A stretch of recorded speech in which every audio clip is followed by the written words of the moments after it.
We'll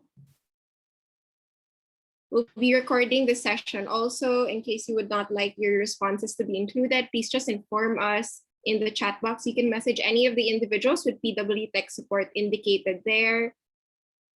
Okay, so this is another learning session for positive workplaces where we aim to co-create cultures that enhance the well-being of the Filipino workforce.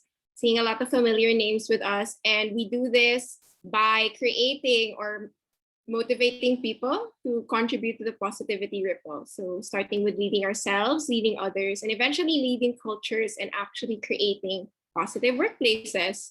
So we had this series this month on championing coaching culture for career development. Last week we had Nikki talking about setting yourself up, communicating using the STAR method, and this week joining us is Sir Vanson So, who is Country HR and Head of People Central, and I'll be introducing him more later. And next week we'll have more sessions where you'll be able to register for also. So just to also introduce myself, I'm Chloe Mabasa. I'm currently a Learning and Development Officer in Positive Workplaces, and I finished my degree in psychology with a minor in philosophy from Ateneo. And joining us also is Vanson So. So hi, Vanson.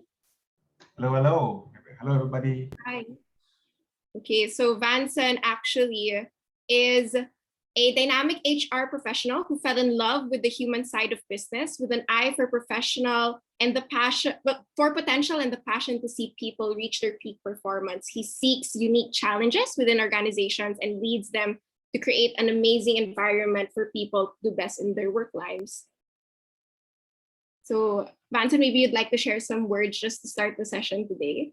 Yeah, so I'd like to welcome everybody and thanks for having me here. Really excited to go through today's topic. It's quite meaningful, pun intended. And I hope that everybody takes away a lot of nuggets of insights, especially later on once I share a lot of my personal anecdotes related to the topic.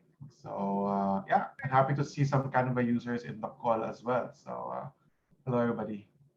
Hello. Okay, so just some ground rules for everyone today. Try to get a pen and paper. Maybe you want to take down some notes. Everyone will be on mute initially. Just type in the chat box if you have any questions or any concerns. Anyone from our tech support team can assist you. A link will be sent in the chat box at the end of this session for you to get your certificates. Please write your full name so that it comes out correctly when you get your automatically generated certificate.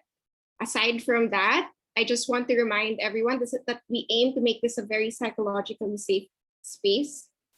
We don't want anyone to feel ashamed or humiliated while they're here. I want you to be able to share your thoughts because this is going to be a very interactive session. We'll be asking your opinions on meaning and success. And hopefully with the tools that we'll be using, it will be easy for you all to do that. So just to start off this session, can you please join us on menti.com? Our team will send the link in the chat box. So you'll find there something that we're talking about today is meaning. So maybe you can share to me, is your work meaningful? So would you strongly agree, strongly disagree? So we have some people who are at different levels. Okay, so just get a pulse of the room. So while people are just putting in the responses, maybe Vanson, you can share to me also, how meaningful do you find your work? Yeah, I won't be in the Mentimeter, but I think that I would score really pretty high. From a 1 to 5, I would perhaps rank myself as a 5 at the moment. Really driven to turn Canva into the greatest organization there is. Just to really plug a little bit, yesterday it was announced that Canva Manila was the #1 great place to work in Asia for the small and medium category awarded by the Great Place to Work Institute. So really stoked. What a great way to spend the holiday. Congrats. So I hope you can share with the people here right now in the room how you were able to do that also. Hopefully they'll be able to do somewhat the same thing in whatever workplaces that they're part of. I think it's a feat also on your leadership, how you've been able to influence that kind of culture within your work. So thank you for joining us despite being busy creating such a great workplace. Going back to our presentation, we have most people saying that they agree that their work is meaningful right now. Take note that this is something that you're feeling right now. This can change for the people who strongly disagree or might be feeling otherwise or feel conflicted. It's all right. Things change. And we'll talk about that also later, how you can go through different phases in your life where meaning looks different. So some people are continuing to join us right now. And going back to our presentation, I'll be covering some of the things we'll be talking about today. So some of our learning roadmap questions will be, why is having meaningful work experience critical to success? What are the qualities of meaningful work? And also, Sir Vanson will jump in to talk about how can we design meaningful work experiences for our team and ourselves, because it's not just about being able to create a space for the people we work with, but even for ourselves. Sometimes it might feel overwhelming to start on a team level, but hopefully you'll be able to create some meaning through this session. So starting with, why is having meaningful work experience critical to success? So just going back to Mentimeter, if you can just join me, I would like to ask you all, how does success look to you? What does success look like to you? This is something I've found myself pondering over so heavily recently. As I finished my degree in Ateneo, I thought to myself, what do I need to do next to get to where I want to be in life? So while people are putting that in, Vanson, how does success look like to you? It can look in many different ways. In the last 10 days, I would say definitely winning the Great Place to Work is what success could look like.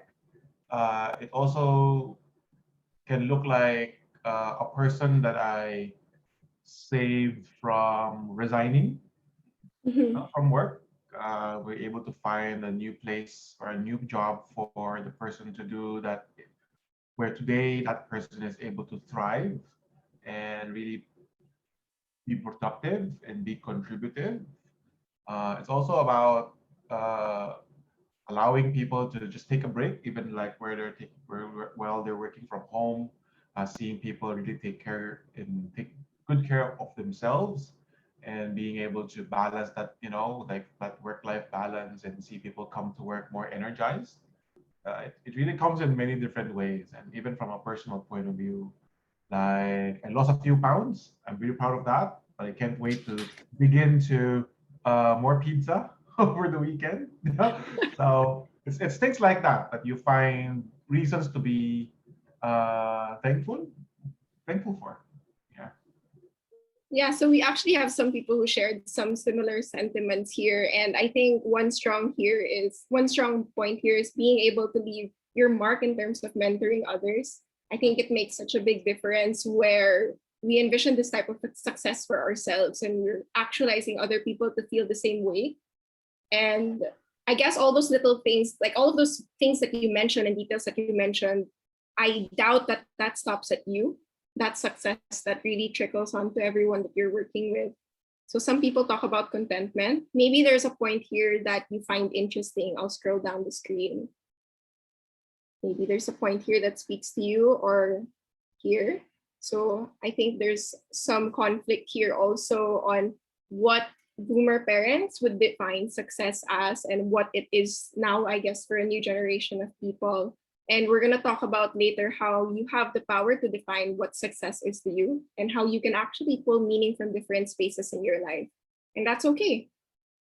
Especially now with the entire, I guess, the online, everything just moving online, it's a lot more difficult to, I would say, feel satisfied with where you are in life. There really is a tendency to compare yourself to other people in the room. So I guess online, they define what does it mean to succeed, to turn out well, and to attain a desired object or end. So they put here at the bottom as their number one example as students who succeed in college. And when I saw this definition, I thought to myself, did I turn out well? I questioned whether or not at this point in my life, I could say that I succeeded in what I put out to do. There's a lot of doubt. And one quote that actually came to mind for me was that by Lily Tomlin. I don't know if you guys have watched Grace and Frankie, but she said, I always wanted to be somebody, but now I realize I should have been more specific. I realize now that I put very high standards for what I wanted for myself, and it was very tiring. I found myself just wanting more and more to the point that I burnt myself out, and I never gave myself the recognition I should have been giving for the hard work I've been putting into myself. So maybe through this session, we can find out how you could be more specific about the success you want for yourself, specifically in terms of finding purpose and meaning in the work that you have. So this is one framework that would help you better understand how meaning can look like. That's why I told you it can come in different forms. So there are people who find meaning in intrinsic or like internal reasons for wanting to be in a workplace, or extrinsic outcomes like prestige, personal advantage, social network, salary. Other people find their work unpleasant, tiresome, and monotonous, and other people are blessed to find their work pleasant and interesting and enjoyable. We're gonna actually give you an opportunity right now to graph yourself within this chart through Mentimeter again. So just proceed to Mentimeter and you'll be able to see where you fall under this graph, and we'll be describing each of the segments later on. So here in Mentimeter, you'll be shown a spectrum that you can answer, and then you'll be able to see under which quadrant you fall under. And what will be powerful is you'll actually be able to define where you are right now. And this will be our first step to understanding how you're drawing meaning for yourself. So we have some people sending in already. So here we go. So when I first learned this framework in my industrial psych class, I was like, wow, I didn't know that meaning could look so different to so many people. This framework was actually done in a study by Franco within the Philippines. So this is actually a Filipina scholar who talks about meaning and did research, actual qualitative research on our population. So this isn't something that's just based on Western ideology. This is something that we are in. So we have people coming from different ends, and it still seems to be that people are falling under the upper quadrant so far. So we have 23 people. Okay. So let's just give people some time to see where they fall under.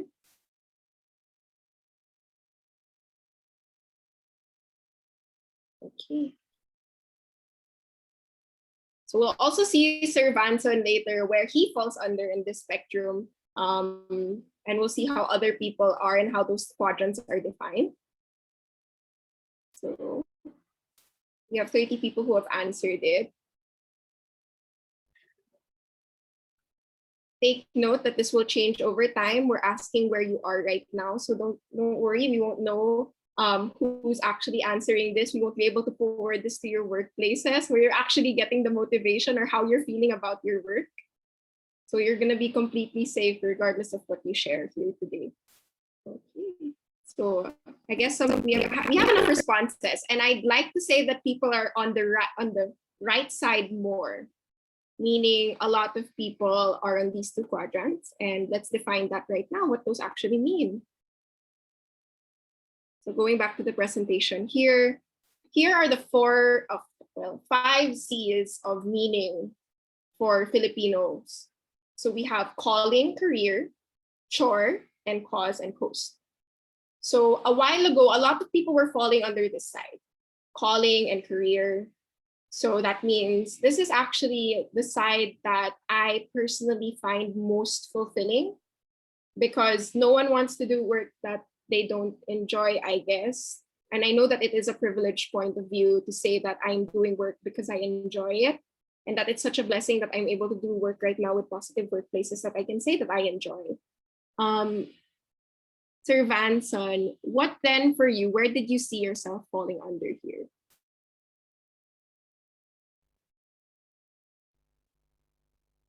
Off across all four, depending on the time of day or the situation that you're in at the moment. And I will be the first one to admit that you cannot eliminate all the other sort of types of calling that you might have, depending on where you are in your career or where you are in your life's journey. I would say, at least in the more recent times, I've been bouncing between career and calling, Mhm. but definitely between ping-ponging between these two, there are some episodes of me working in a chore mindset or even working in a cause mindset. You know, that's how I would see this graph. Okay, yeah. So like what he mentioned, no, we really have the tendency to jump across all of these. It doesn't mean like right now you're feeling your work is a chore. I saw some people mention that, but they fell under here. You can actually find yourself finding it towards a career or a calling, depending where you are in life. I guess during college, I had points in time also where I felt like I was just coasting my way through, just trying to submit all the requirements I had to submit. But then, like what he said, when you're able to draw from different sources of meaning, I guess you can fall from within each of the quadrants depending on what your personal circumstance is. And it's because meaning doesn't come from one thing alone. There are certain things that happen around us that actually influence that. Sometimes it's our work environment. Sometimes it's just the personal resources we currently have or the social influence that we're working under. And eventually this all come together with to form an actual meaning that we have for ourselves. So don't just believe that it's just about how well you're able to do in your work environment. Your personal situation actually falls in. And we'll be talking about the qualities of meaning that actually highlight that. And I'll be sharing a little bit more about my personal story, I guess, as a person who's, I think I would say, younger than Sir Vanson, and how I of course younger, you're so much more successful right now than I am, I would say, with what you're able to do with your career, and I'm just starting. And this is how I've made sense of meaning, I guess. Here, so there's actually an article that we'll be talking about on what meaningful work looks like. And life sort of is like us as spiders, where we're trying to weave a web, and we become just this small spider amongst like such a big collective that we're trying to make for ourselves or trying to define. And eventually we're like put in a position where we're actually confused on how to make sense of the work that we're doing. So if some of you actually saw the Menti poll and you thought to yourself, I don't know, I didn't think about this right now, maybe this is your just chance to reflect on how you've been able to make sense of the work that you've been doing. But one quality that I guess we'll start with is that meaningful work is work that actually matters to others more than it did to themselves. So no, so work that is meaningful is significant. So this is just a picture of me with my org members in college, and I found myself being motivated because of them. It wasn't just because of what I had to do, but it was also because I saw that the purpose we were fighting for was something we all collectively wanted. So I'm part of an org called ISDA. So we do skin diving and we promote marine conservation. And so just being part of a community which identifies with the advocacy and thinking that it's meaningful. Same thing with positive workplaces. You're with like-minded individuals. And when they're able to affirm to you that the cause that you're fighting for is significant, I think it becomes more meaningful. So actually, I want to see and want to give you guys also the opportunity to think to yourselves, who has recently made you feel that your work is meaningful? Who has made you feel like your work mattered? I would say that in each of my meetings, when I see my interns and when I see the rest of my team, I get reassured that the work matters. When I get feedback from the people I work with on the things that I've been able to execute, I get reassured that my work matters. So, Vanson, maybe there was someone recently who made you feel this way. Definitely, my entire organization makes me feel that my work matters, especially at the height of COVID.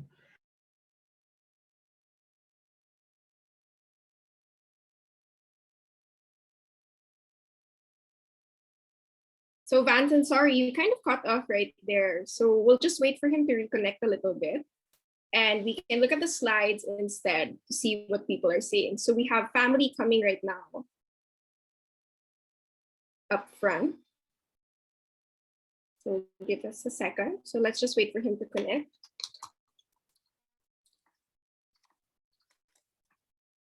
So it's really the weather, no, recently. Actually, it's because of monsoon rain. So don't worry, wala naman low pressure area right now from what I'm aware of.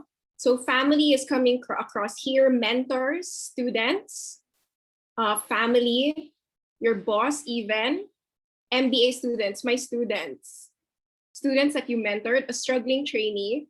And I want you to hold on to this memory with this person, because sometimes when work is difficult, and when you need to find a certain memory where you can look back to think, why am I even doing this right now? Why does it even matter that I'm trying this hard? I think everyone who's been working during this pandemic has had to go through soul searching for why they're in the careers they are in, whether or not they want to stay in these careers. But I would say that family has been one of my cornerstones, I guess, during this pandemic. And I'll talk about that also later. But what you're seeing here is the bigger the words are, the more people actually inputted that. And this kind of talks about Filipino context, family matters. And if family aren't the people who you're blood related to, know that family can be who the meme going around right now with Fast and the Furious ba? For the other people here. So Vanson, you cut off a little bit. So you said your organization Yeah, was yeah, sorry about that. So my organization actually makes me feel that my work matters. Particularly at the height of COVID, people were really struggling to get the ground beneath their feet solidly planted. So that kind of called the team into action in trying to create some stability for them and to relieve some of those anxieties and concerns and worries. And as we continue to thread lightly on this pandemic and being able to provide people the support that they need through feedback, and of course through the faces that you see when they're smiling in meetings, and they send you a quick note that, hey, thanks for cooking up this program for us to be able to find our place and find our rhythm as we embark on this new journey of COVID-19 together. That really warms the heart, and that reminds me on why I wake up and do the things that I do every day. so like small intel lang, no? I interviewed one of the people that you actually who work with Canva to just ask how it's really like there. And he was like, I love it here so much.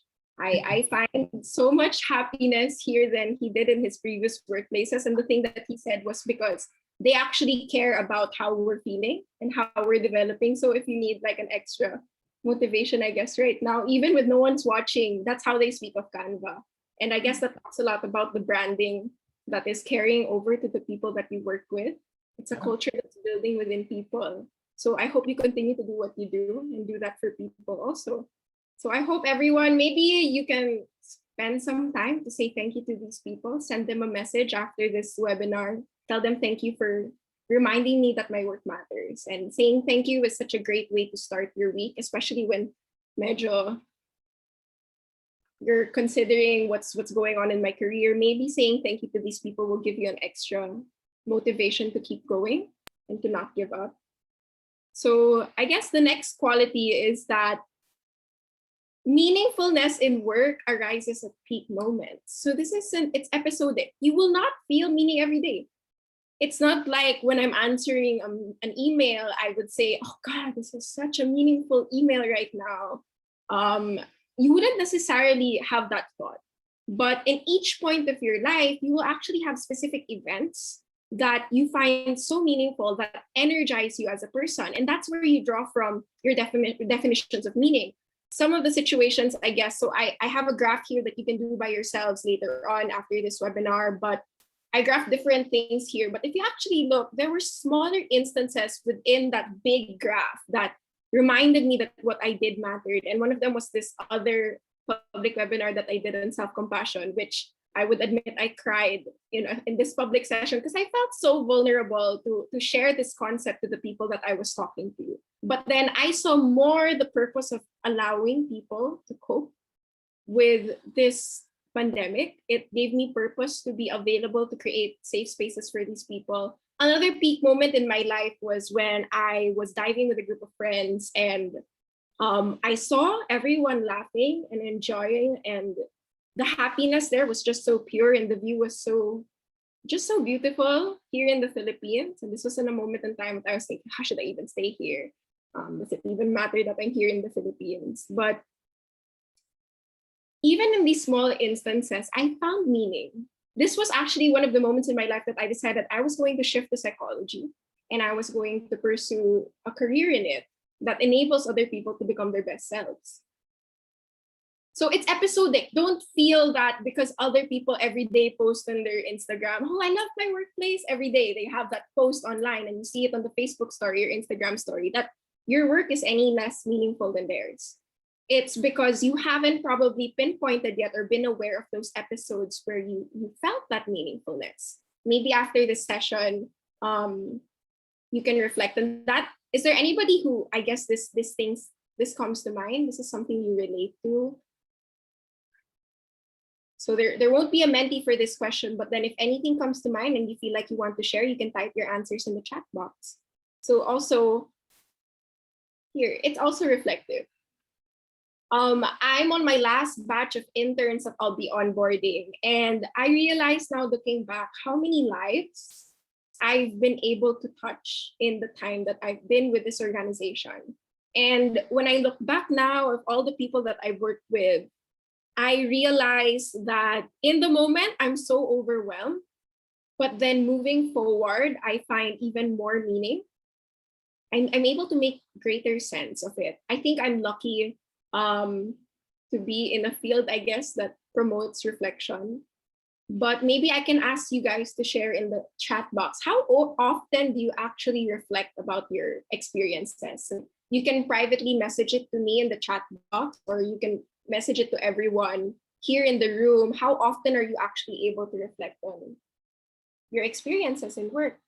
Vanson, maybe you, while people are trying to think that themselves, if they're uncomfortable to share, are you able to reflect also on the work that you do?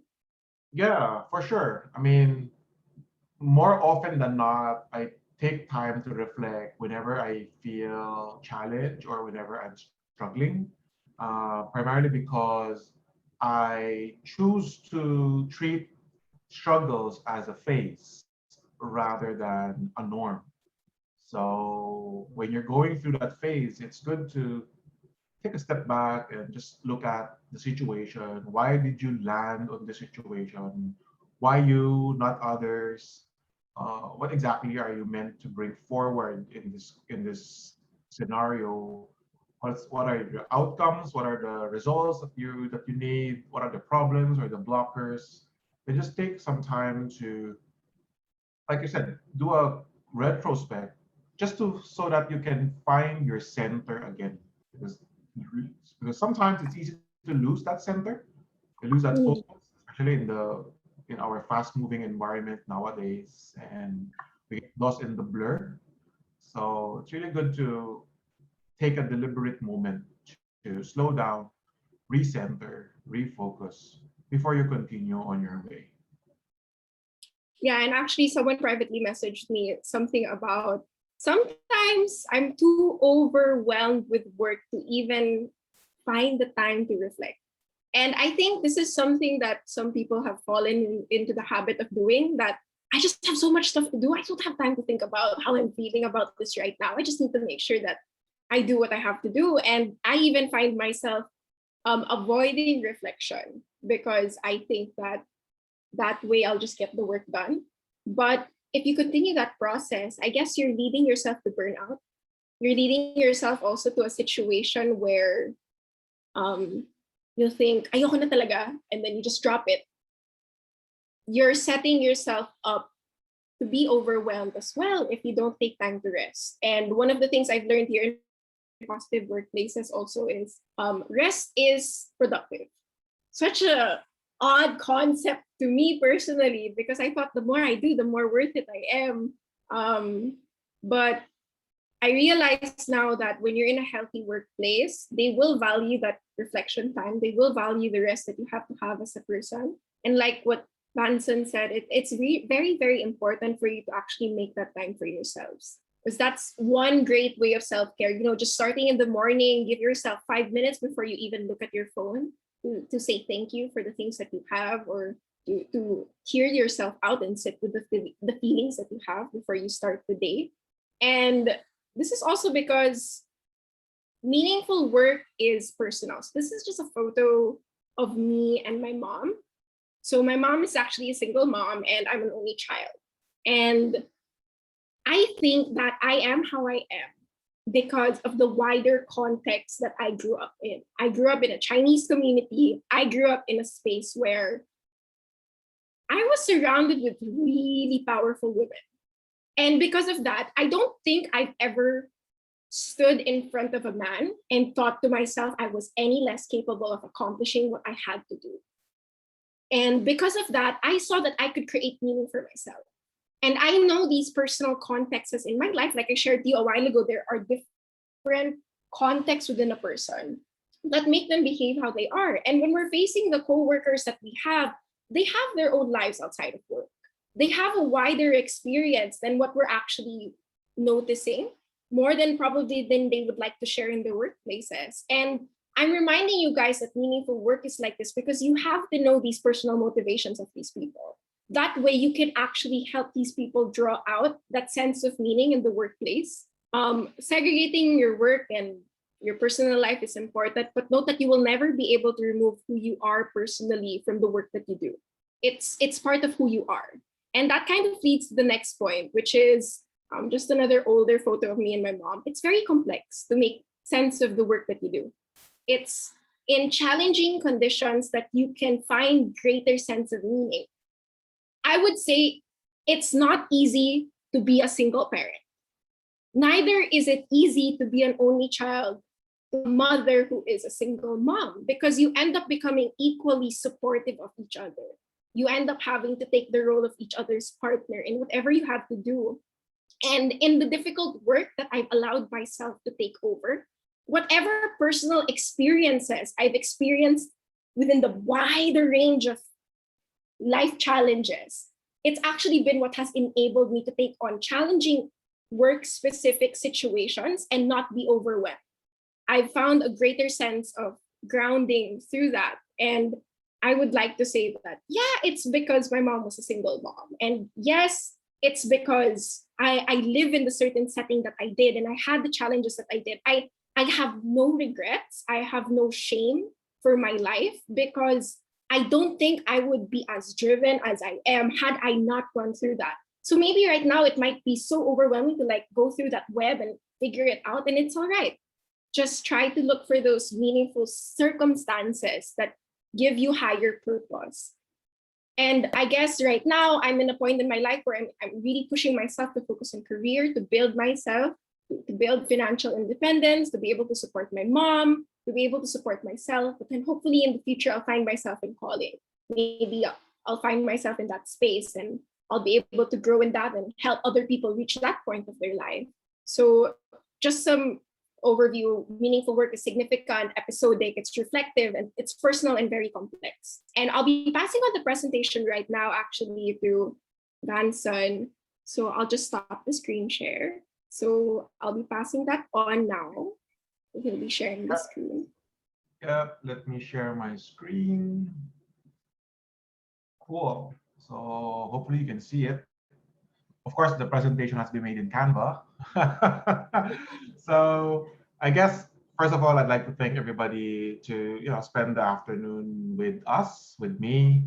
And in the next couple of minutes, I've prepared some lessons that I've learned along the way in creating meaningful work for myself and for my team.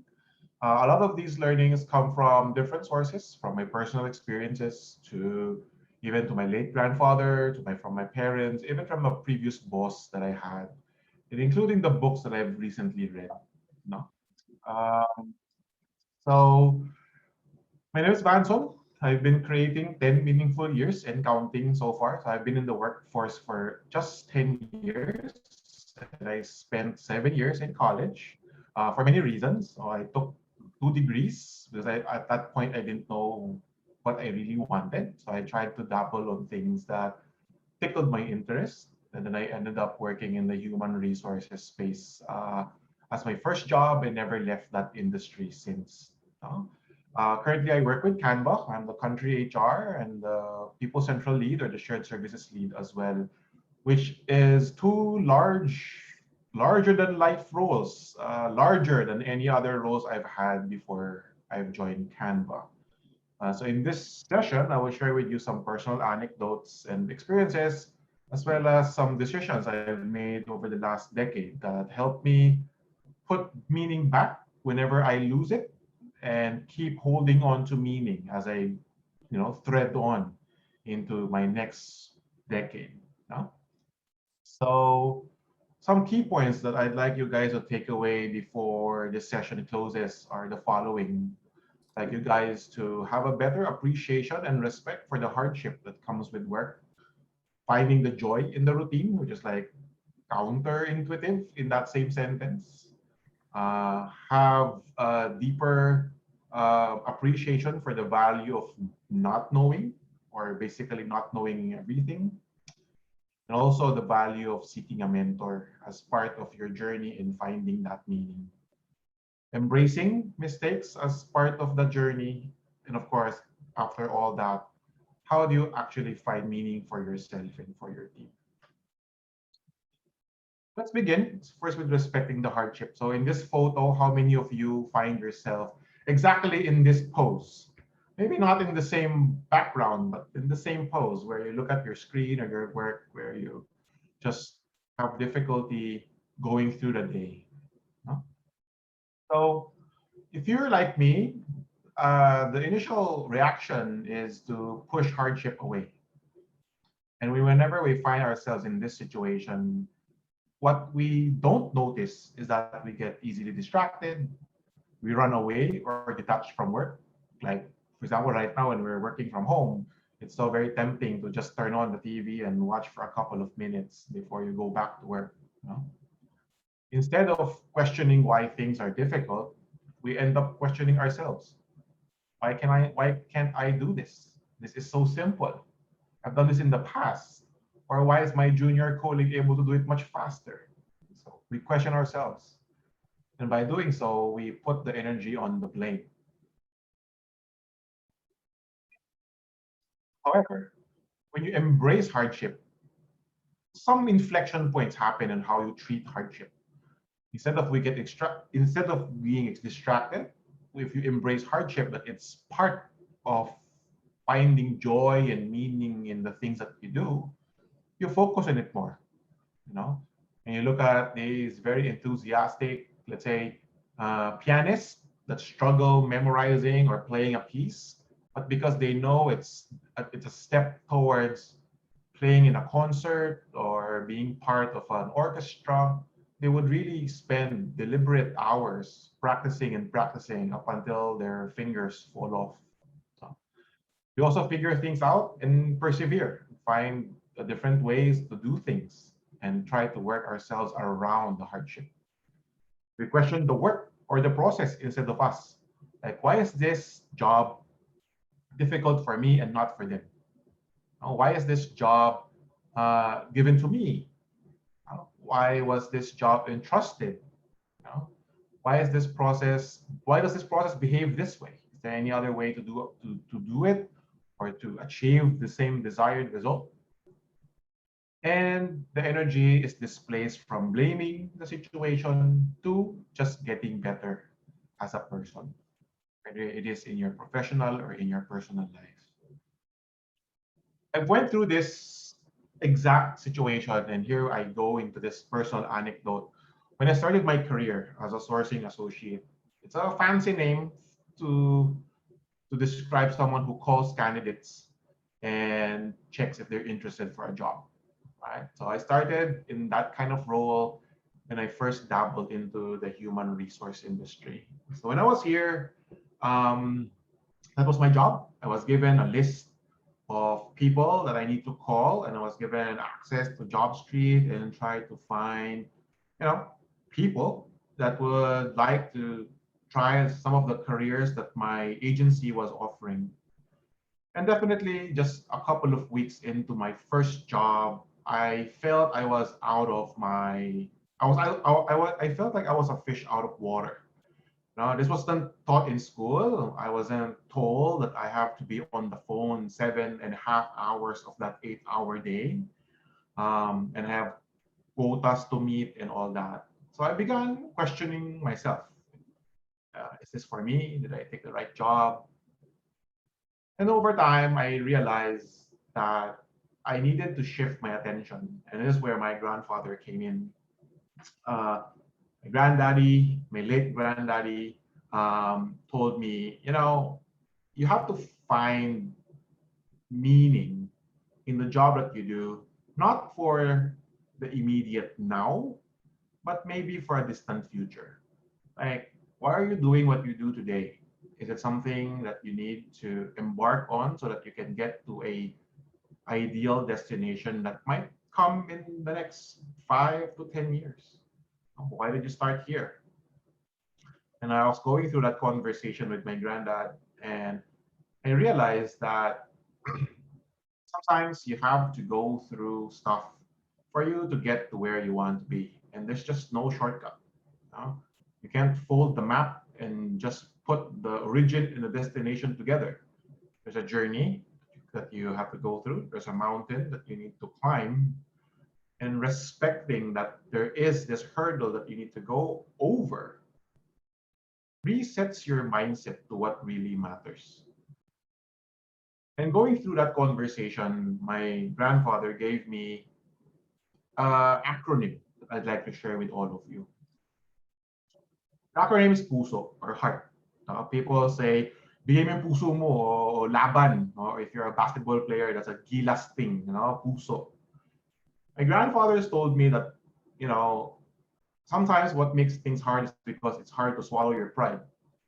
Right? You felt that you know more stuff and you're being asked to do a simple stuff, it questions your credibility. I was taught very early that pride destroys career and business. Whether you're an entrepreneur or you're an employee, this would apply to you.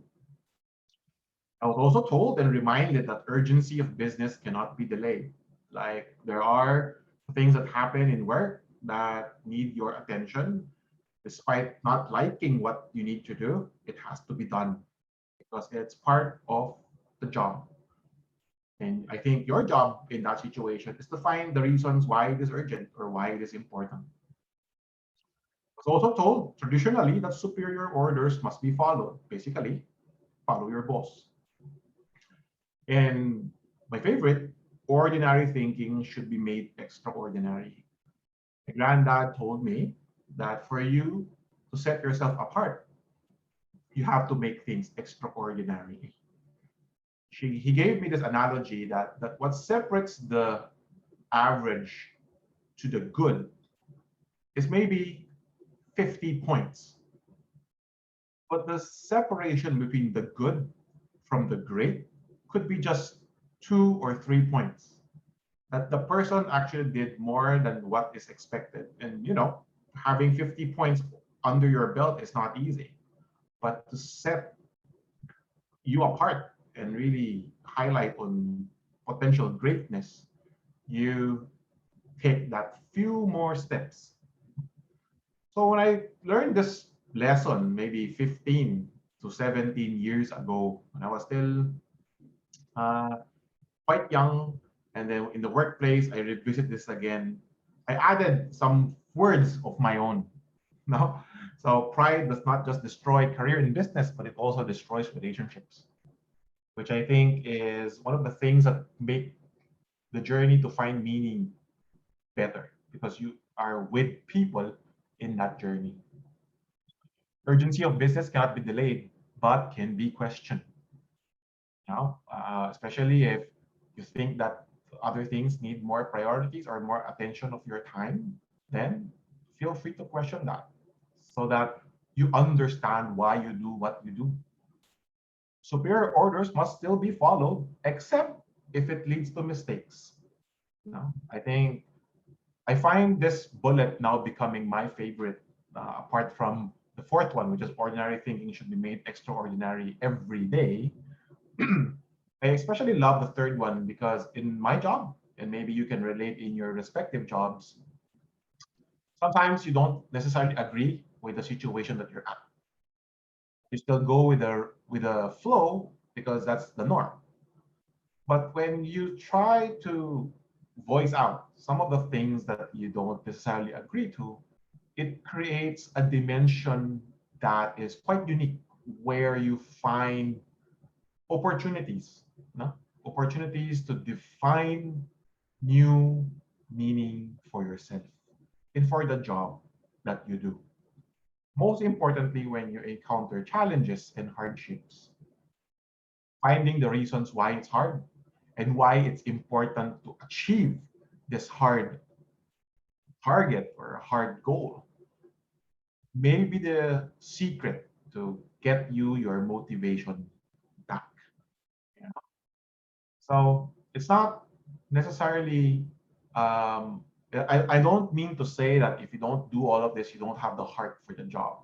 I'm just saying that if you find any of these reminders useful, because it is useful for me for the last 10 years and I still apply these things today, you might find it easier to embrace hardships. Let's talk about finding joy in the routine. So joy and routine typically don't appear in the same sentence. And there's no job in this world that is not routine. There are always some aspects of routineness in the life that we live.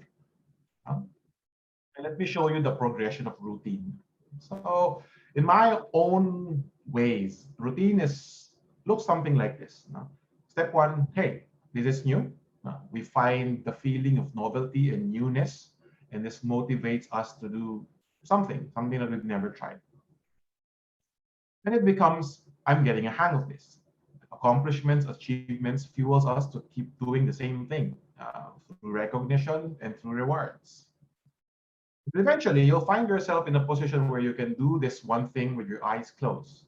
And this is where you feel that you stop learning or you stop feeling challenged, and then we start to feel disengaged. When unattended, things now become boring. Now, without new challenges or variety, we begin to feel stale and feel more tired.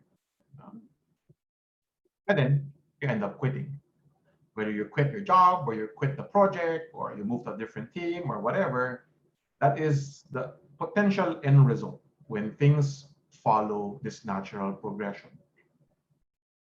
So what I would like to suggest is that rather than stopping at quitting, maybe at the middle of this routine, we change it up a bit. So instead of like you can do this thing with your eyes closed, why not try to take the thing up a notch? Like you find ways to challenge yourself or finding more challenging work is key to stay driven and motivated, especially when your job, and I'm not sure what everybody's job is, but if your job is like mostly transactional or administrative, there's always ways to spice things up. Going back to my old job as a sourcing associate, um, day in and day out, I'm in front of JobStreet and LinkedIn and in front of, and with one hand on my mouse and the other hand on the phone, talking to people and scrolling through their resume. The way that I took it up a notch was I took up an account that is far from the industry that I was in. So even if I was looking at the same resume, I was filling different roles, which meant that my question on the phone would change because I was profiling them for a different job. I was also talking to different kinds of people, which makes conversation more diverse, which then makes me love my job more. The fourth is you move into this phase where this is really challenging. And when you get to this point, exploring your full potential is necessary so that you know what your limits are. And it's not to know when to stop. Knowing your limits tells you how to break them. How do you go over your limits or whatever you think where you stops? Like they said, when one thing stops, another thing begins. So when you know where you end, then you know where you can restart. Right? Then the last is, of course, let's do that again. Instead of quitting, you find something new. You go back to step one and all the way to step five, up until it becomes a habit. Finding joy in routine is not something that happens overnight. And I go back to my story when I progressed from a sourcing associate to become a recruiter. It's a little bit different from just taking calls and making calls. I now actually interface with my clients and my stakeholders. So when I was here, things were still routine, but like I said, if you find ways to diversify the job that you do, change things up a bit, or challenge yourself by volunteering in different works or different projects or different tasks, that allows you to expand your scope, expand your reach, expand your knowledge. No? And that is very important if you truly want to stay engaged and eventually find why or the meaning of the things that you do on a day-to-day basis. If there's no sense of progression, then it's difficult to find meaning because meaning in itself is a journey of progression. Finding finding the reasons why now might not be the same reasons that you'll find later. So as people grow and evolve, the same things happen at work, where you also have to grow and evolve in the job or in the career that you find yourself in. Late na yun. So I'll also give you a takeaway at this section. No? And this I got from my dad. So my dad told me, son, when you're really in work or at work, remember, if you want power, and power is just a word to describe, like, if you want a position, if you want a promotion, or if you want to be respected, if you want more responsibility, you have to have knowledge and experience. It's never just one or the other. You have to have both. In the last 10 years that I've worked, I also changed this equation a little bit. I added effort. So you can have knowledge and you can have experience, but if you don't multiply that by sheer effort, you're not gonna get far. You'll get somewhere, but you won't get far. The tricky part about meaning is that it's not always nearby. so there is this journey that you need to take, and the journey can be tough, and you have to weather it out. No? I combine the next two into the value of not knowing and seeking a mentor. And no matter where you are in your organization, and I will be the first to admit, even if I'm like leading the HR team and this organization from an HR standpoint, every day I still end up in situations where I don't know the answer, where I have no clue on how to approach things. So not knowing is like being a half full glass, or maybe you can look at it as a half empty. A half full glass where you recognize that you know something and there is an awareness that there is room for more.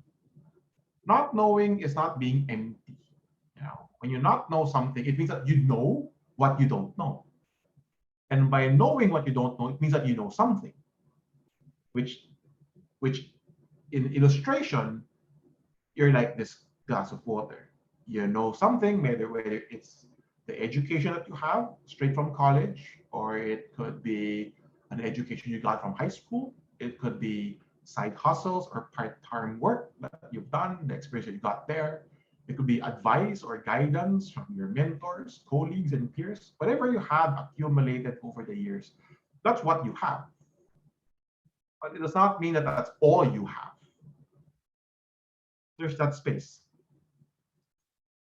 And recognizing you're half full reminds you to be more receptive. You're that glass that needs filling up. And if you assume that you are full, denies you of that growth. which then leads to stagnation. Yes, there will be some people who find comfort in staying where they are. And for some, that works. There's no judgment. Some people like to stay where they are in their career or in their lives for many personal reasons. No? I'll give you one. Some people prefer a less stressful job, though it's high paying, because they value the time that they spend with their family, which is typically what you give up if you take a more stressful, high paying job. Right? But it does not mean that when you stay where you are stagnant. No, you can still grow, maybe not vertically, but you can grow horizontally, or even grow in a different track or a different pillar. uh, But having that continuous assessment that there is room to grow allows space for you to find meaning, why you're doing what you do, and why you keep loving what you do. Or maybe even reserve the space to understand why you're no longer in love with what you're doing. And maybe you might find your passion or meaning somewhere else. So finding meaning isn't a solo journey either. Meaning is found through others too. So nawala na yung baso. So now you see a hand. So that hand belongs to someone. And that hand is holding that bottle that fills you up. And that hand, for me, at least in the last 10 years, that hand has always been my mentors and my coaches. I have a mentor, a long-standing mentor who I've kept under my arsenal or my Swiss knife for the last 7 years. So majority of my career, I lean on this mentor of mine. And this mentor gives me a quick snapshot of things that will take me years to take or learn. So I said here, having mentors is like having this person that can give you insights in 10 minutes, which might take you 10 years to discover. It's like a life hack where you read the back the back cover of a book to know the content of the book. Right? So if you have a person like that, that's a huge advantage to find joy in the routine, embracing hardships, and eventually find that purpose why you do what you do. Coaches, on the other hand, are very different. Coaches don't tell me what I need to do. Coaches question me why I do what I do. Now, I understand in positive workplaces, you have a good roster of coaches, life coaches. Um, so it's a pretty good facility for us to also maximize. And these coaches allow us to unpack whatever's stopping us from breaking free of our chains that's preventing us from reaching our own full potential. And you guys might, and remember that quadrant that Chloe shared. Sometimes you ping pong from chore to cause to career to calling, and sometimes you might get stuck in the rut. You might find yourself living the causal life or the chores life for a couple of days into weeks into months. And for me, recognizing that there is somebody else that can help you wiggle through that, recenter, refocus, focus again on why you do what you do is extremely important. I've learned in the last 3 months, specifically in the last 3 months, as I take my journey into becoming a life coach myself.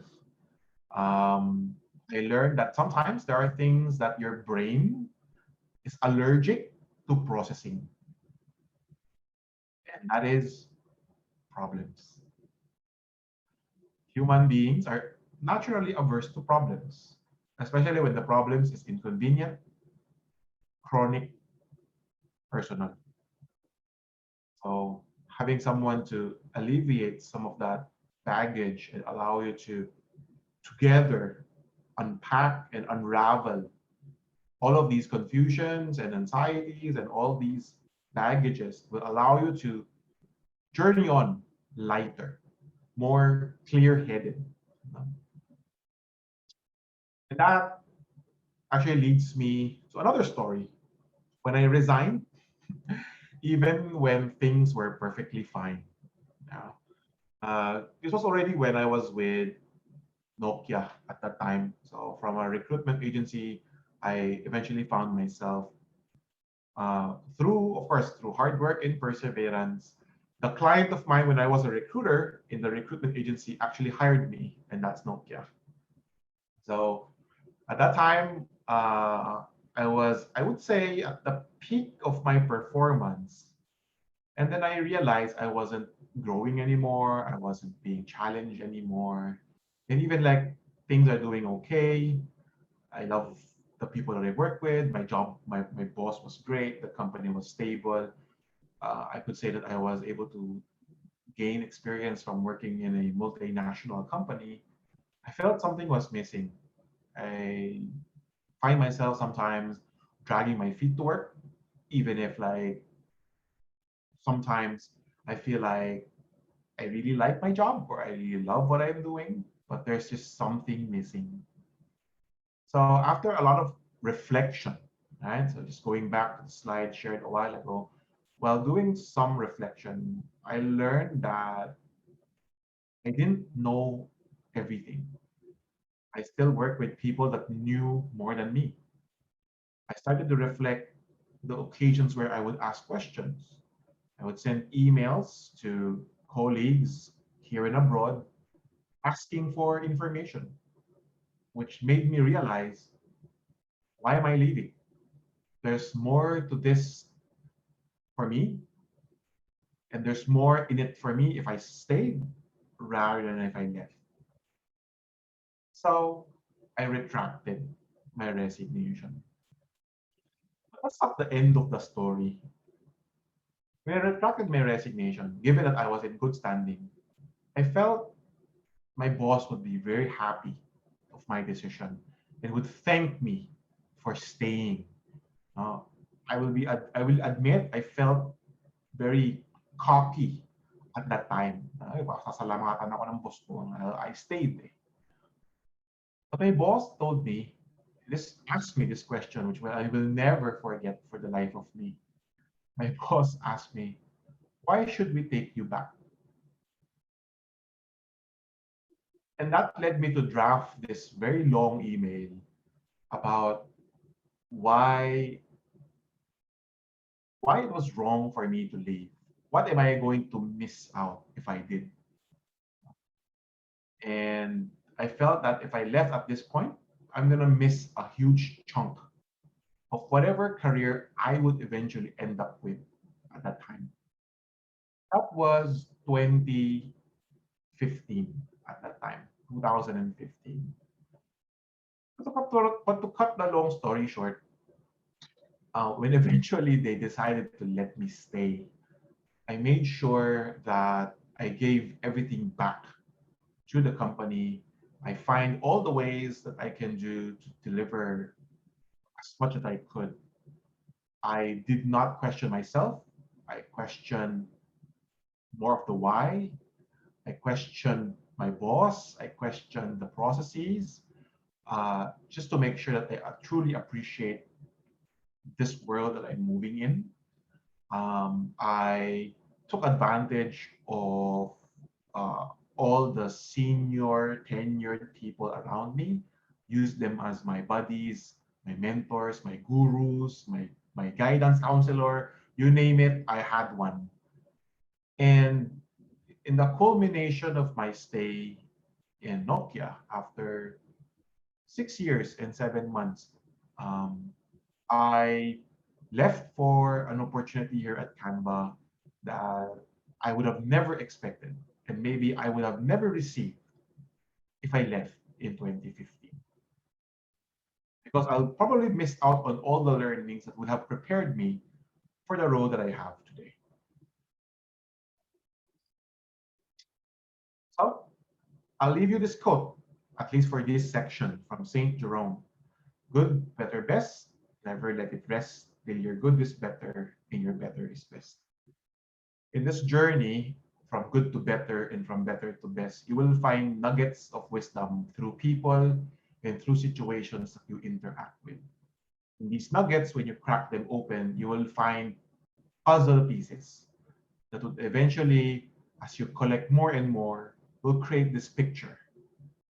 And this picture may be the meaning that you're looking for, whether it is for a personal aspiration, whether it is for family, whether it is for self, whatever that reason may be, you will never know up until you collect enough puzzle pieces. So stick with the journey and soldier on.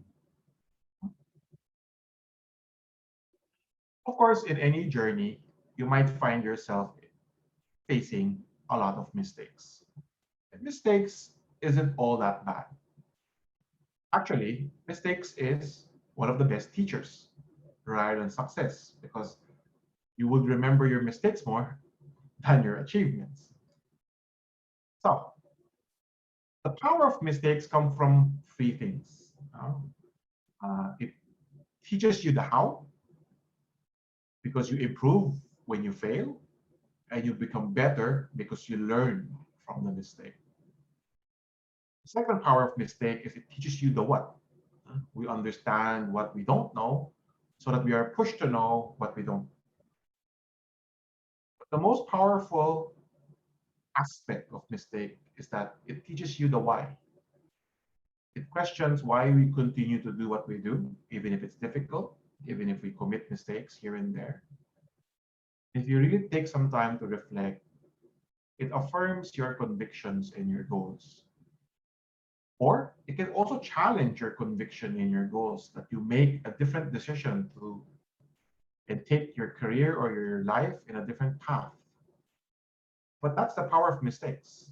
And you'll never know that if you keep succeeding. I'm not saying you should stop achieving. I'm saying value mistakes as much or sometimes even more than you value success. I remember this anecdote that I also got from a person that I've met a couple of months ago. The person said, because the person came to me asking about why do people remember mistakes or your that person's mistakes more than all the good things that they've done for that person. It's actually a friend of mine who was going through a potential breakup. You know, why did her partner or why did his partner um, think of all the wrong things rather than focus on the good thing? And when I was building this deck, I remember that story and I reflected on it a bit. And probably because mistakes are memorable because it gives birth to realizations, it gives birth to insights, it gives birth to learning. And when you learn something, like when you learn how to ride a bike, you don't forget it anymore once you learn it. Mga pag napasok ka, when you first hold a candle or try to first cook and you get cut by the knife, magtatanda ka. So mistakes are hard to forget. That's why it's the best kinds of teachers. So with this, I hope that you have a better appreciation on mistakes. So when you encounter one, you don't have an allergic reaction to it, but rather take it as one step towards this destination of finding more success, more meaning. So I'd like to go to a story when I failed that caused me my promotion. So going back to my stint at Nokia, there was a time where I was handling a project that cost a lot of money, cost 5 million pesos for that project. And after that project, my ROI or my return of investment was a measly 750,000. So essentially, I lost the company 4.2 million. Um, I felt that was my lowest point in my career. I couldn't look at my bosses' faces straight. can't look them in the eye, I can't share a meal, because I took it upon myself that I wasted a good sum of money, right? And I knew that that project culminated so close to performance reviews. I knew that the promotion I was trying for would not be realized. And lo and behold, it did not. So, and by the way, disclaimer, I also lost my promotion when I decided to leave 2.5 years into my Nokia's stint. I was supposed to be promoted, but because I decided to leave, the promotion was deferred. And when I decided to stay, the promotion was out the window. So basically, I threaded in Nokia for 5 straight years without getting a promotion, despite technically doing good work. So when I was hoping to get this project as my golden ticket to eventually get my promotion, I failed. So going back, I spent a lot of days alone, wondering if staying in Nokia was the right decision or not. Over time, I made peace with this mistake and I decided to pick myself up, pick myself up and understand the what's, the hows, and the whys. Why did I stay in the beginning? Because I reminded myself I stayed because there's something more to this. And if I left 2 years before, I wouldn't have lost 4.2 million, which meant I would have given up on a lesson worth 4.250 million pesos. It's a very expensive lesson to take. And I'm fully appreciative of Nokia not firing me on the spot. No? But that's a mistake I will always remember because it's a very expensive mistake, but also I learned a lot from that. I learned to plan better. I learned to communicate better. I learned to project manage better. I learned to forecast better. And all that learning concretized or solidified in me because of that experience. Fast forward 1.5 years in, towards the tail end of my stay, I eventually got promoted. And I wasn't promoted simply because I spent 6 years already. I was promoted because of what I was able to bring forward thanks to the lesson that I've learned 6 years prior. I was promoted from a local role into a regional role, handling all the country HRs in the Asia Pacific and Japan region. I felt that that role was too big for me. I even asked my hiring manager, "Are you sure? Are you sure you want to hire me? Because that isn't the scope that I thought I was capable of doing." And it was my hiring manager, who was also the same manager I had in that 4.2 million blunder, reminded me, "I think you're worth more than this job because of the lessons that you've learned prior. Let's now put them into good use." So, like I said, building and creating a network of mentors and coaches, and if you can find a way to build such a strong relationship with your manager, I suggest that you do so, no matter how difficult your manager is. You know. So I'd like to share with you another, I would say, equation. Okay? Talent times effort is skill. Everybody has talents. When you're born with a talent. You might be good at drawing, you might be good at baking, you might have attention to detail, you might be a salesperson from birth, you can talk your way out, you can talk your way in. And if you add effort to that, your talent becomes a skill. A skill that you can use to minimize mistakes, maximize success. The next equation is skill. Skill times effort is achievement. If you get skill but you don't apply it, it is a stale skill. It's like I tell my wife is a good cook, but never cooks, so I never get to eat these delicious meals. So I can achieve a good meal. So would always tell my wife, come on, exert that skill a little bit, lest you might forget it. No? And this is not from my granddaddy or anyone. It comes from Angela Duckworth, a psychologist and the proprietary researcher on the study of grit. Now, if you have read that book, or if you would like to pick up a book, pick this book. I highly recommend. And the way she wrapped it is that as much as talent counts, effort counts twice. So for those who are listening, if you feel that your talent will get you far, it will, but effort will get you further. So bring this together, and you'll learn that these two come together whenever you commit a mistake. Because sometimes, and in my realization, mistakes is often the lack of effort rather than the lack of skill. I had the skill to run that project, but in my self reflection, I might not have given it all I've got. I've given it 750,000 pesos worth, but I did get the whole 5 million back. So take this time to also think about the mistakes that you've encountered in the past, or maybe the shortcomings. It might not be a mistake. Like, see if, and this really relates to me very recently as I try to lose weight. I'm not losing weight fast enough because I don't give it much effort. I know all the techniques.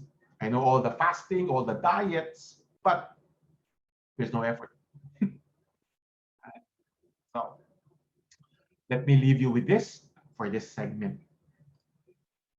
And of course, I'd like to cap it off with finding meaning. And meaning can mean different things for different people. So I'm not gonna come out with a formula, but I'm gonna come out with a story. Yeah. So finding meaning doesn't happen overnight. It is never a coincidence. Meaning is found with deliberation and time. Remember, for me, in my personal journey, becoming the HR professional that I am today, I spent the last 10 years curating, curating every step of the way. When I was a recruiter, oh no, when I was a sourcing associate, I got to know my clients well because I saw them as my potential future employer. Because I had this dream, I'm not going to stay in this company forever. I have bigger plans for myself. And my window out of this are through the clients I interface. One of those clients was Nokia. And across all my clients, I am a Nokia fan before, and I said, okay, why not find myself working in the company? So I did focus on their account more. I gave them all the quality candidates, so I could build my reputation with them indirectly. And eventually, they poached me, or they pirated me, or they hired me over. And it's the same reputation that I built that got me my promotion. And eventually, Canva knocked on my door, which I welcomed with open arms and got me to where my role currently is today. It took 10 years, 3,650 days to get to where it is, to get to where I am. And sometimes, to some people, it takes longer. And sometimes, for those who get a lucky break early, get it sooner. But it's not about comparing, it's about awareness. If you want to get somewhere, you have to be deliberate, purposeful, and patient. Meaning and purpose are somehow interchanged. So let me maybe in my own ways create a divide. No? Meaning is the reason for doing something. A purpose is a means to an end.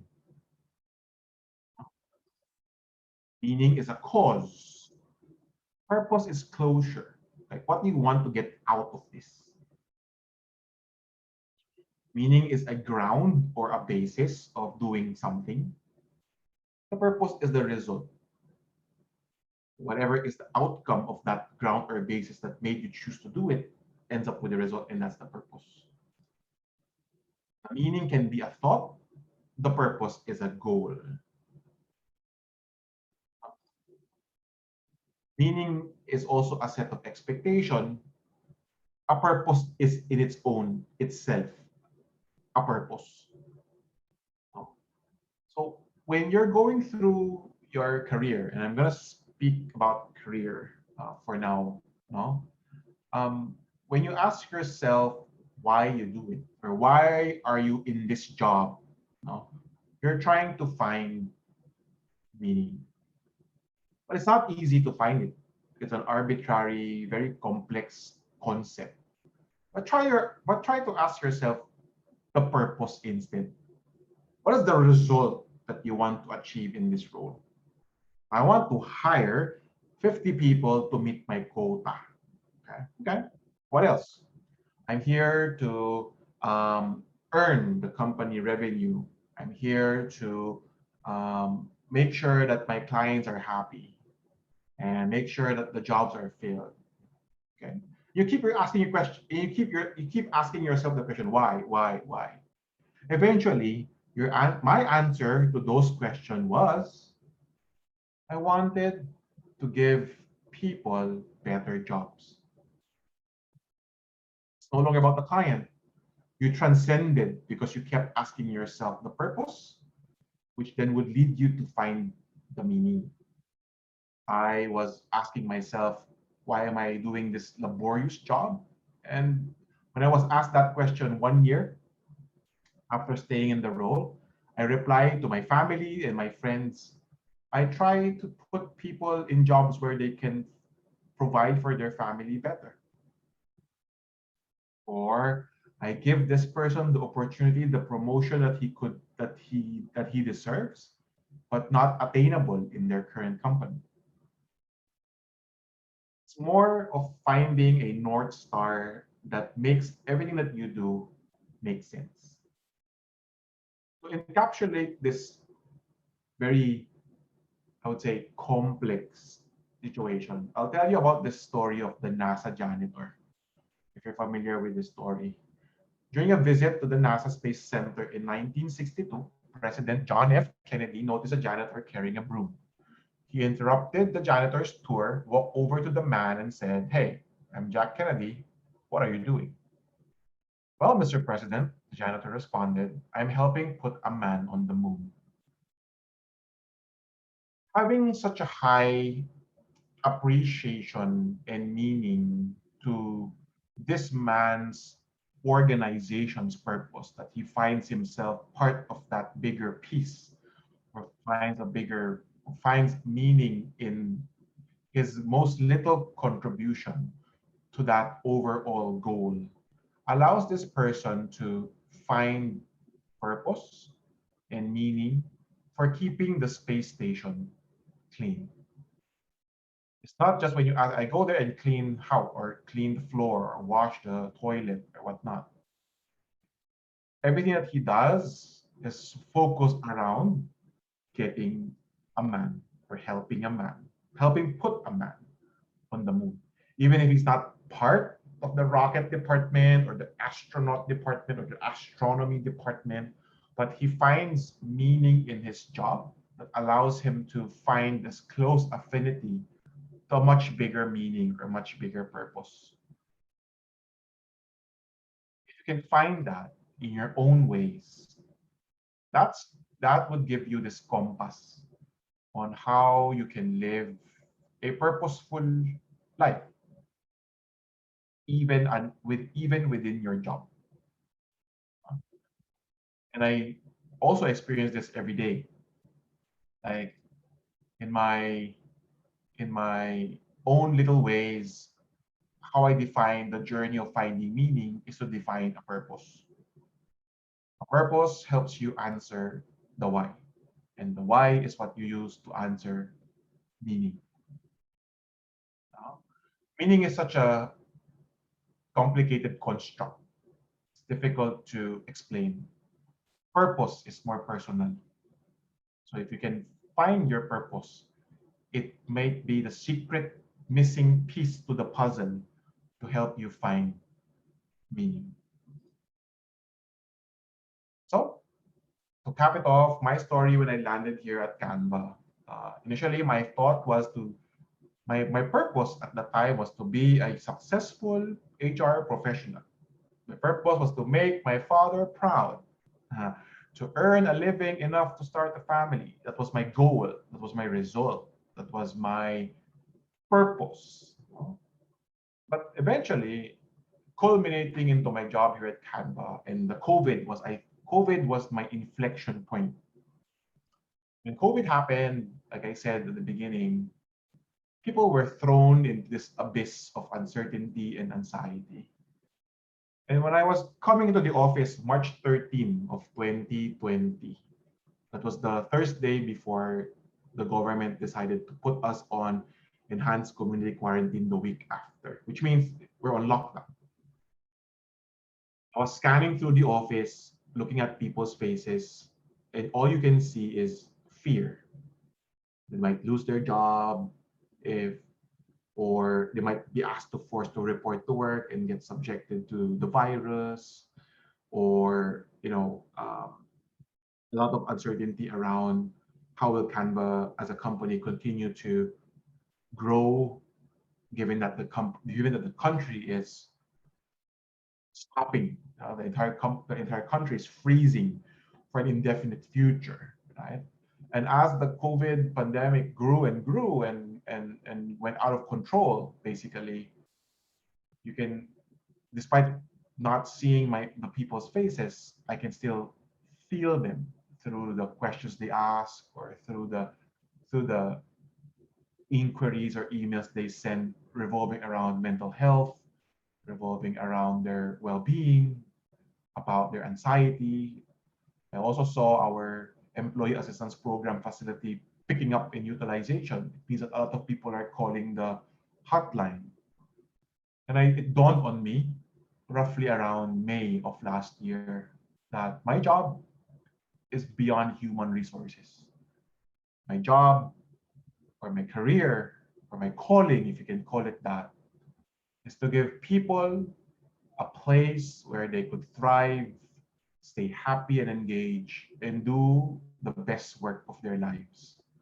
In whatever company I belong to, that is my purpose. And that is what makes me wake up every day, despite all the meetings, despite all the challenges, and potentially all the mistakes I'm going to go through. It keeps me centered. It keeps me grounded. It keeps me focused. Because that is the meaning I have in the life that I live. You know? And I really find that I'm running out of words to describe that, but I find that so much. I find so much comfort in that I now know. Imagine it took me what, 9.5 years to find meaning. 9.5 years to know why I do what I do, and why I will never leave HR, and why I will always love being the front lines of the company to its employees, no matter how difficult the employees are, no matter how difficult the situations are. That is my calling. That is my purpose. That is my meaning. That said, thanks for the time. I hope you enjoyed all of the personal stories and all the anecdotes. And I can freely share a copy of this presentation with Positive Workplaces, so you guys can have a copy as well. And if there's any questions, feel free to use the Slack or use the chat or the Q&A. Over to you, Chloe. Okay, so thanks so much. Actually, just to cap everything off, let's go through the questions that we covered today. We were able to cover why is having meaningful work experience critical to success. When we look at what Vanson shared, he talked about experiences that really helped him get to where he is in life and the meaning that he found within each of them. What are the qualities of meaningful work? Why it's so really complex for us to understand it, and how we can even design that meaningful work experience for ourselves and our team. We have some questions already actually via Menti. So if you guys can just send them via the Menti link that we've sent in the chat box. But the first question that we have, just for time check, are you okay extending for 5 to 10 minutes for some questions? All right. So first one is, I really love my working environment. I'm a goal-oriented person. How can I ask or demand to my superiors for promotion, knowing that I really contributed a lot in the team? Very HR question, but happy to respond. No, I am a believer that a promotion is something that is given if your contributions are recognized.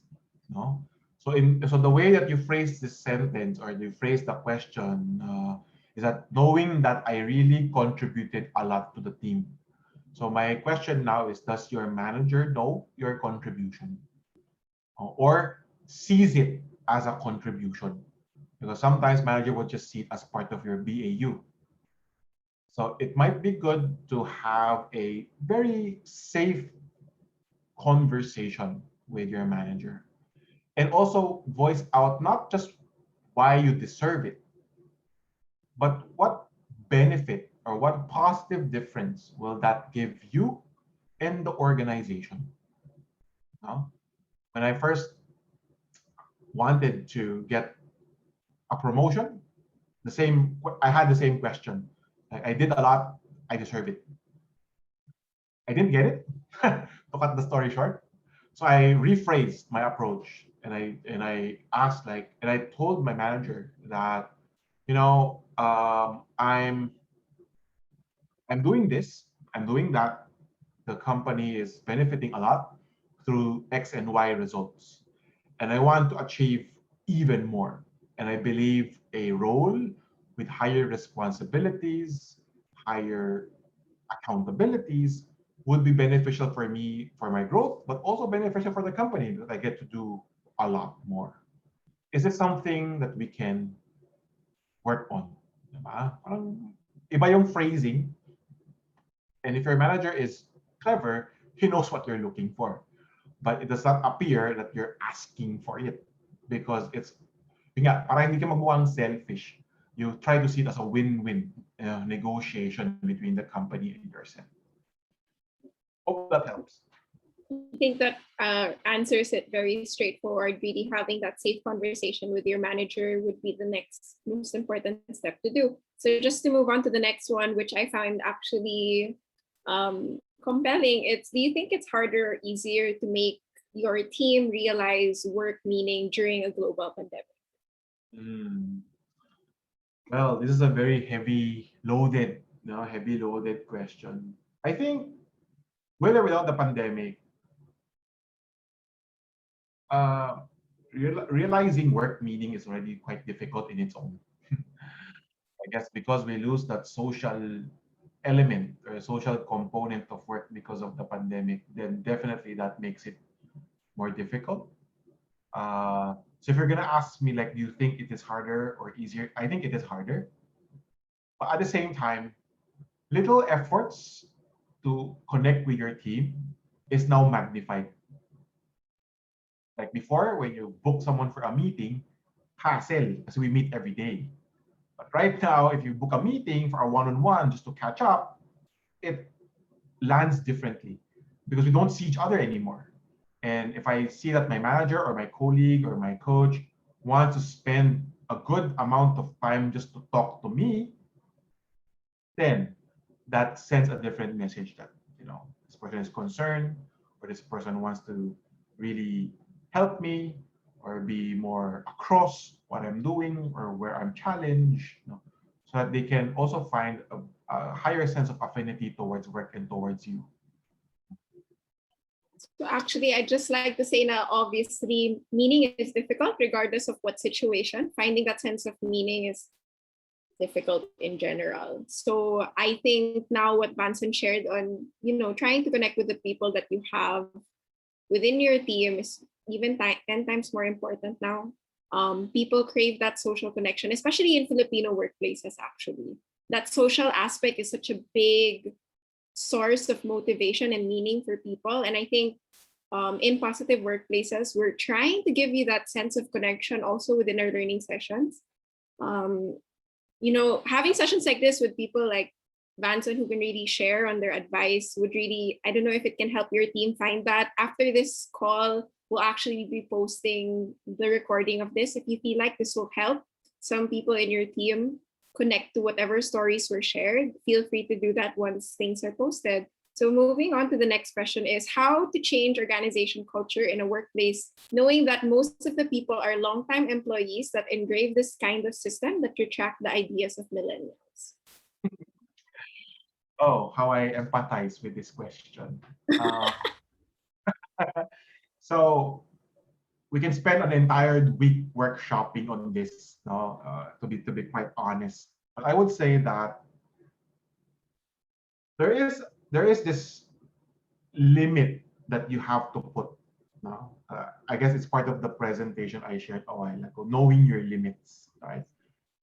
The company also has limits. You can treat the company as a person, no? So a person has habits, a person has values, a person has principles and philosophies. And it's developed over a long period of time. No? What becomes new ones becomes a habit, then becomes a norm, then eventually becomes part of the culture. And there's no way getting rid of that if it's very heavily engraved, as you mentioned. So if you feel that organizations like this hamper you, plus they don't afford you the time to and attention to listen on these ideas, then you as a person who thrives in this kind of environment might be better off finding a company that suits you. I'm not saying that the company you're in is bad, because that's the company, but that's how they work and that works for them. It does not necessarily have to work with you. And yes, you can try to find a compromise, but if there's no way, leave. No, I think that's a fair decision for yourself and for the company, because the company will struggle keeping you motivated and you will also struggle keep yourself engaged. So it's an unfair relationship. No, so that's how I see this situation. Yeah, actually, I've heard some stories from the workshops that we held with some of the organizations we are part of that actually this pandemic has been such a great way for, I guess, the younger generation to have a voice. When things moved online, they had no choice but to rely on the people were more comfortable with it also. Make this the best space for you to also introduce small habits that might later on build a culture that you might not be able to change the entire organization's culture, but I think you can change the culture within your specific team, with the people you directly work with. And creating that micro culture within that bigger context will help you, I guess, find that sense of meaning, find that sense of comfort, regardless of how the bigger picture looks like. That's why when we're talking about building a culture, it's not just the tall order of flipping the organization around and then telling them how we have to do things differently. Sometimes it just starts with the people you immediately work with, and having that healthy relationship with them would create a safe space for you guys, regardless of how you feel beyond that.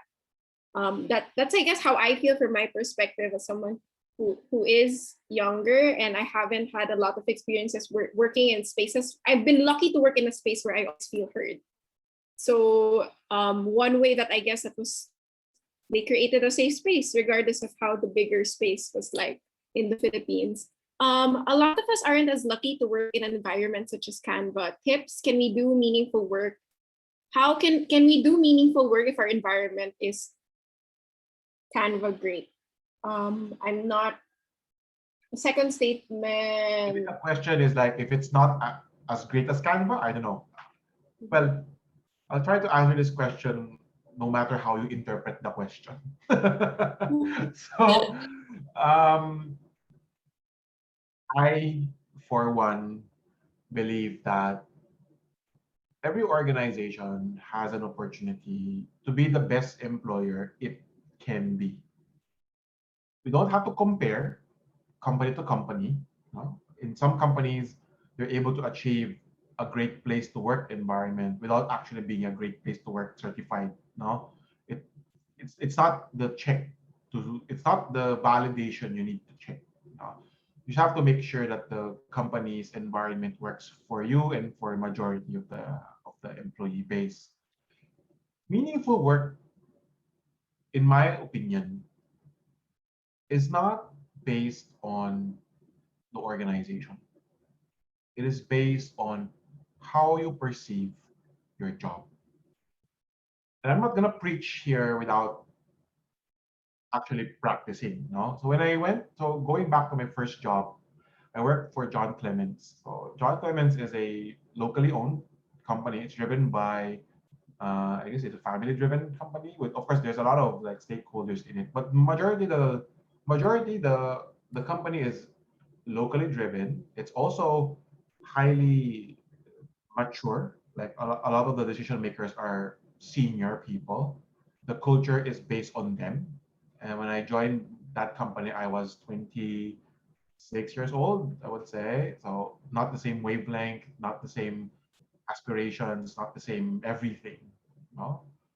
And then now going back, my job has not been, if you look at my job as a sourcing associate, I wouldn't say it's the most meaningful job in the world. Right? But if you find there is this sliver of a good reason why you do what you do and build that reason for yourself, not for everybody else, just for you, then that work is meaningful for you. And if everybody does that, everybody tries to find meaning in what they're doing, the people that work around you will also find the environment meaningful because environment is the collective of the few. Yeah? So if one of you guys, if it starts with you and then it starts with somebody else to find meaning in your job, then the environment becomes meaningful. And like what Chloe mentioned, it need not escalate to cover the entire company. It can start to cover your immediate group or your immediate team, and then your cross teams, and maybe your department. And maybe that's enough. It depends on where you are, right? Like, for example, in my case, my community is senior leadership. Some of you guys, your community might be the leaders on the ground. So our visibility in the environment is very different. So create that environment for what works for you, and avoid overcomplicating it as well, so you don't feel that you're stuck. Yeah. Actually, that's what I shared a while ago is because I think we have this sense or feeling that meaningful work has to be large, it has to be complicated, it has to be heavy. But for example, in my story, I never thought I would be interested in HR. I had like this passion. I will not sell out. I will pick a job that I'm just working to help people regardless of what I'm earning, etc., etc. And now that that Vanson mentioned on purpose, regardless of whatever job I get into, now I know my purpose is to help people develop into their best version. So regardless of what space you put me in, I think I've found ways for me to get opportunities where I feel that, I guess, fulfillment. So even if I'm in an HR project, I'm thinking about how does this help the company that we're helping? Or if I'm holding a session that is more technical in nature, how am I helping these people grow to become better leaders? Or how do I push them to not give up on whatever goals that they have? And because I'm grounded in that purpose, regardless of what space you put me in, I find myself finding opportunities to have that. But know that also not having it right now is okay.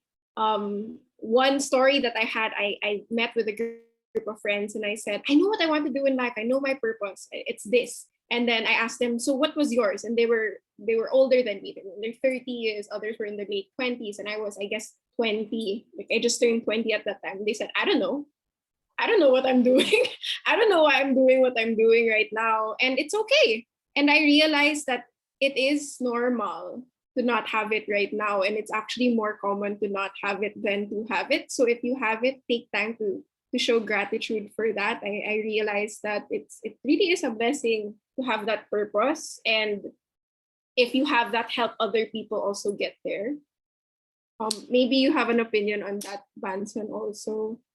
Yeah, I mean, I totally agree that, uh, like I said, it doesn't happen overnight. So sometimes you have to try and wiggle your way through life for you to find it. I'd just like to segue for the 100 and plus people in the call. No, I didn't imagine we reach 100. If you're job seeking, or if you're a fresh grad trying to look for a job, possible shortcut to make sure that the company you're going into opens up an opportunity for you to eventually find a meaningful job is to understand what the company does and what the role that you're doing and how that aligns to what the company wants to achieve. Right?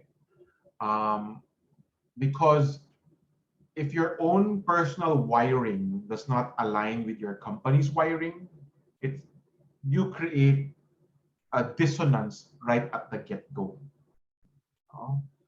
So in my case, when I joined John Clements, for example, well, I was very juvenile at that time, very young, and didn't know what I know now. But I joined it because I felt that it's a leading recruitment agency helping people find jobs.